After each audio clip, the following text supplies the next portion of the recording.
Hello everyone and welcome back to another Mortal Kombat 11 tutorial video.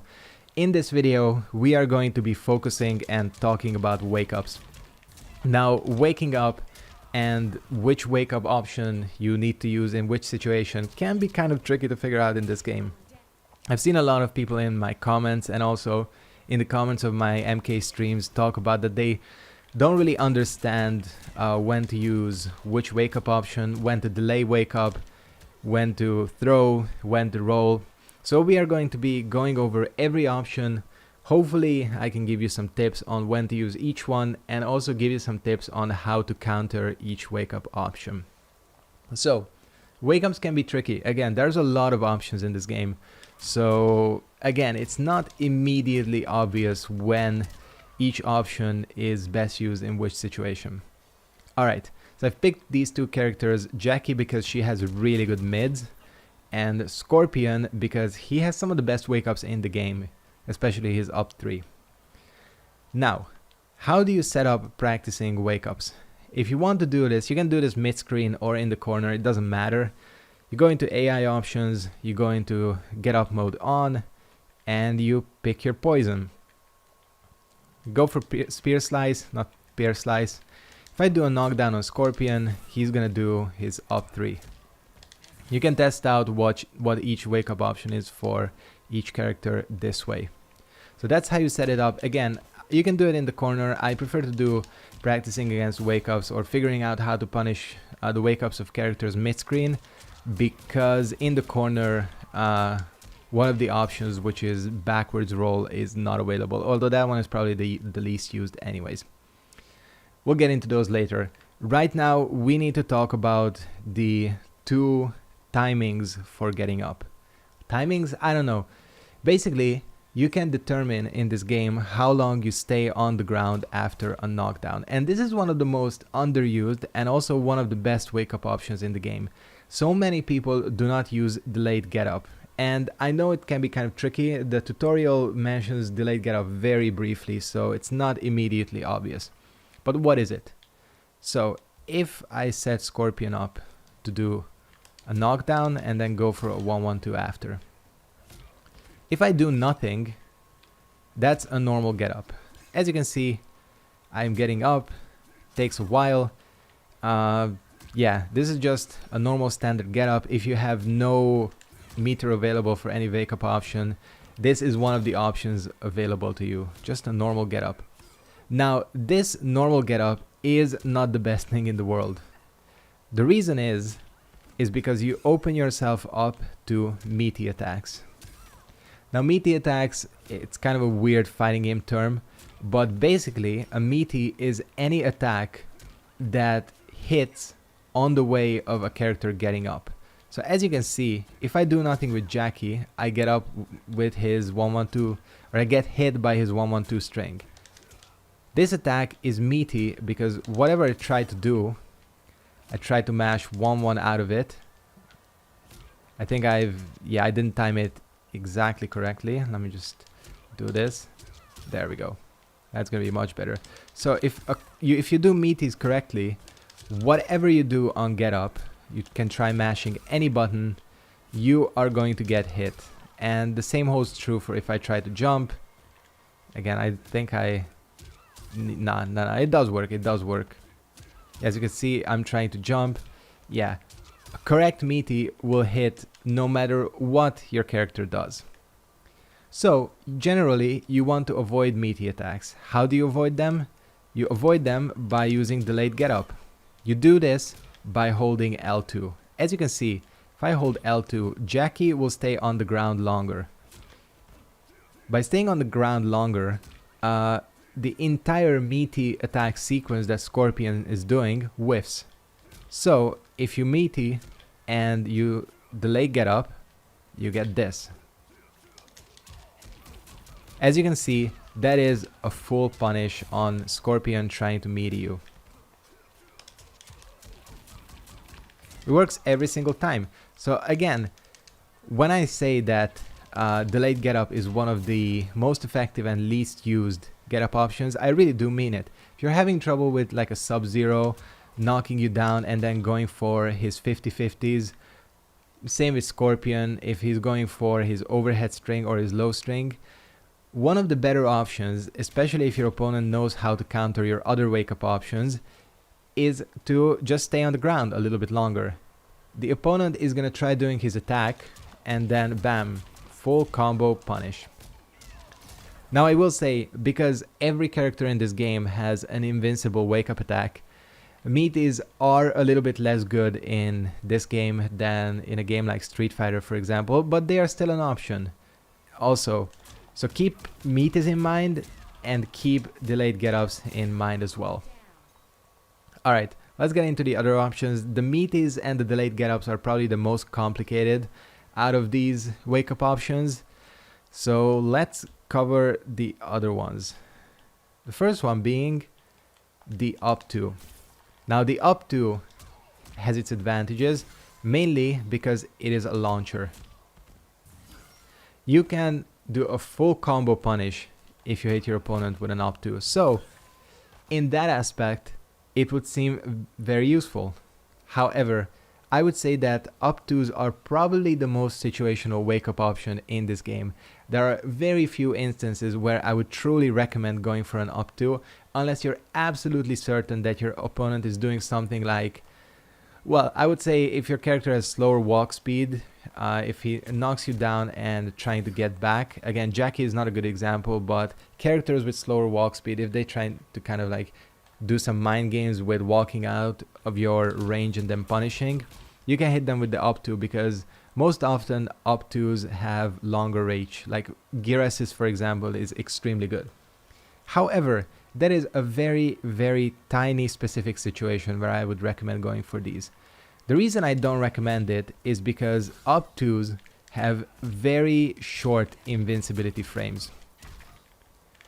If I screw up my timing, and again, what I'm doing here counts as a meaty attack as well. If I screw up my timing, I can get hit.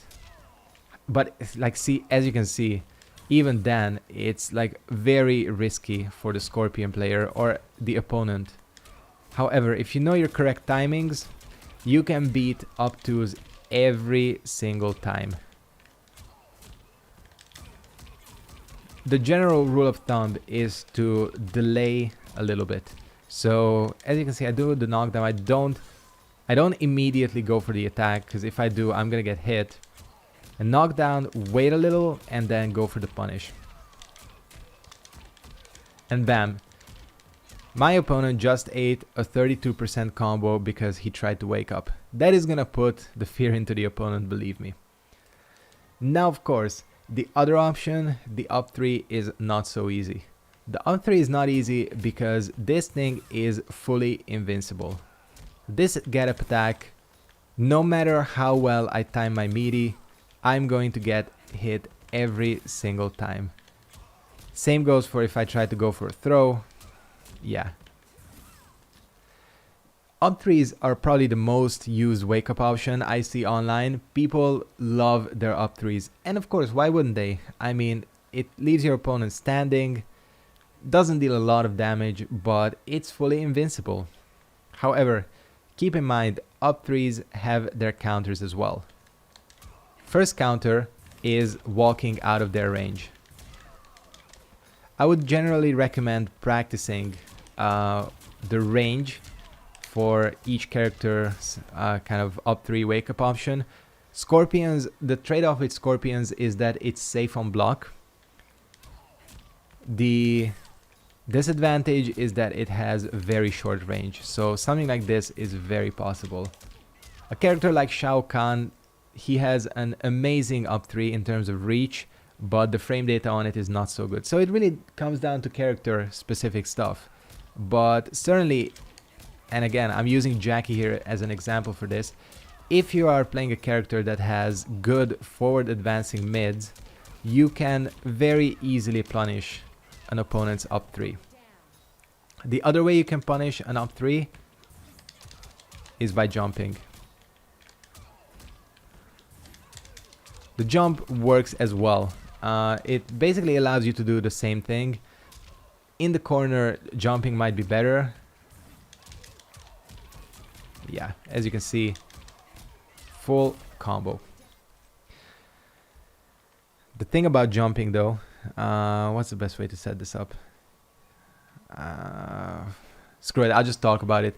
The risk with jumping though is if your opponent does a normal get up and does an up 2 when you're trying to counter with the jump, you are going to most likely get hit. So the best option really to go for is to walk back and punish with a mid. I would say if you are getting hit by a lot of up 3s, just consider this option.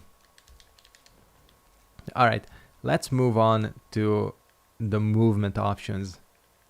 We have get up forward roll and get up back roll. Get up back roll is, I would say, most likely the least used wake up option. Makes sense. Yeah, it's not very good. Certain situations I would recommend using wake up rolls backwards. If you are playing a character who is perhaps more strong in the zoning department, so like a Cetrion, you get knocked down, it might be worth rolling away to set up your zoning options if you don't want to stay in the opponent's face.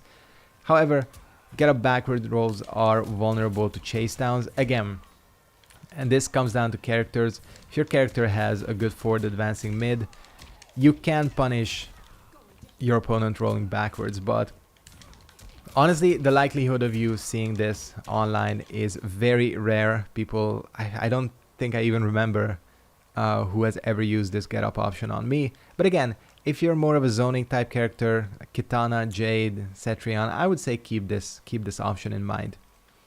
The forward roll is more interesting. The forward roll is designed to beat meaty attacks, because this is gonna happen. He rolls straight through me. And of course, the thing about doing this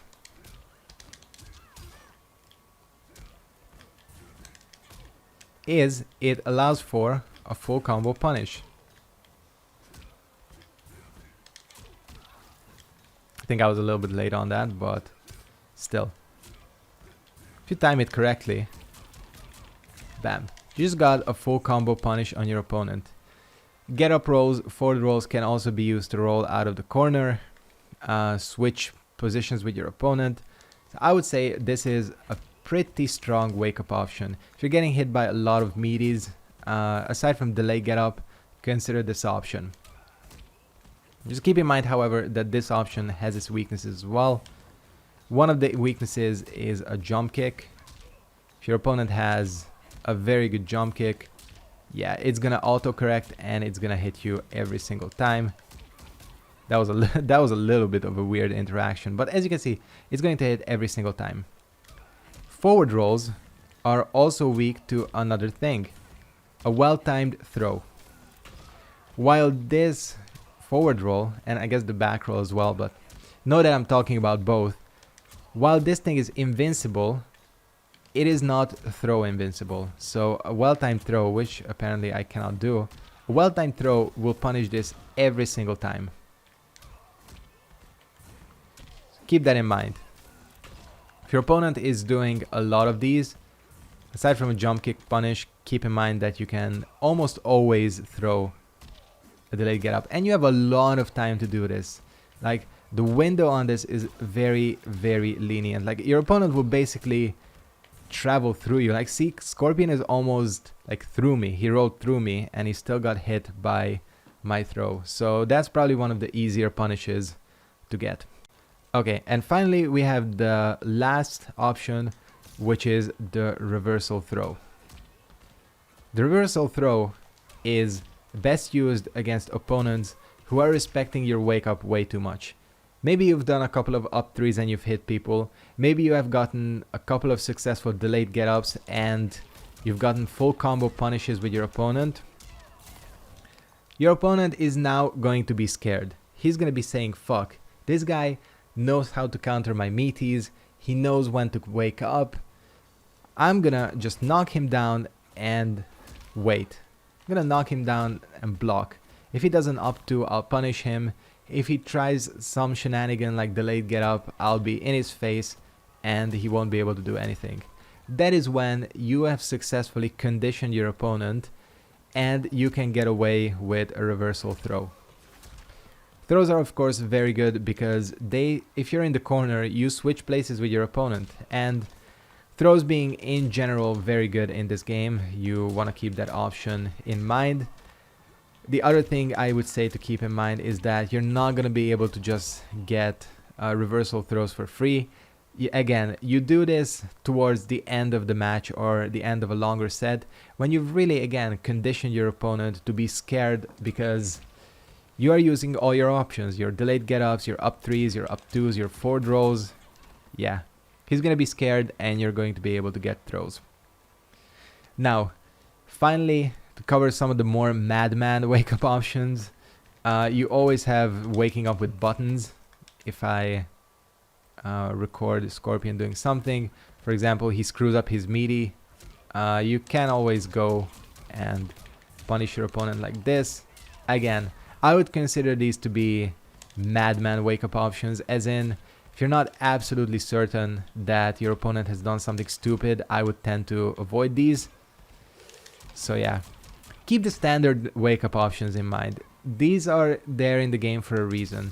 They have their uses, they have their counters, but of course, waking up is a complete mind game. You have so many options, and part of it is guessing correctly. I'm not saying that this guide is a way to 100% always deal with every wake-up option for your opponent. It's just a way to deal with some of them, as in, if your opponent becomes predictable, you'll be able to tell, you'll be able to know what to do against him. But again, it's not all comprehensive because there's so many options, it eventually just becomes a guess. So yeah, just keep that in mind. However, I'm gonna go ahead and wrap it up here. If you guys enjoyed this video, make sure to like, comment, and subscribe, do all that. Always gonna be pumping out these MK tutorials, really enjoy making them. So again, as always, let me know what else you would like to see. Gonna be starting with some character specific stuff later down the line. For now, thanks for watching, hope you enjoyed this episode, and I'll see all of you next time. Goodbye.